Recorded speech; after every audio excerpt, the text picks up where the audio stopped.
தண்ணீர் அப்படின்னு சொல்லக்கூடிய ஒன்று நம்ம வாழ்க்கையில் இன்றியமையாத ஒன்றுங்க. ஒரு நாளைக்கு அட்லீஸ்ட்டு ஒரு 3 லிட்டர் தண்ணினாச்சும் நம்ம குடிக்கணும்.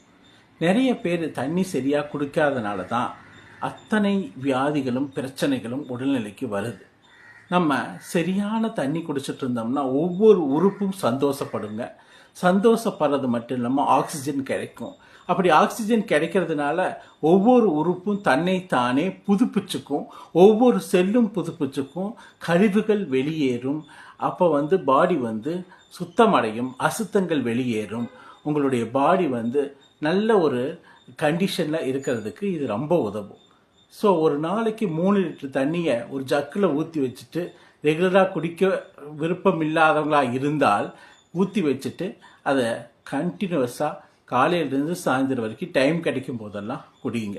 இப்படி குடிச்சிங்கன்னா உங்களுடைய பாடியில் இருக்கக்கூடிய மற்ற எந்த வியாதியாக இருந்தாலும் அது கண்கூடாக நல்லாகிறத நீங்கள் கண்கூடாக பார்க்க முடியும்.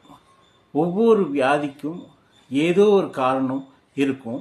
ஆனால் தண்ணி குடிக்கும்போது கழிவுகளை மொத்தமாக வெளியேற்றதுனால உங்கள் உடல்நிலை நல்ல நிலைமைக்கு மாறும். ஜாப்பனீஸ் இந்த வாட்டர் தெரப்பிங்கிறத வச்சு தான் உடல்நிலையை நல்ல நிலைக்கு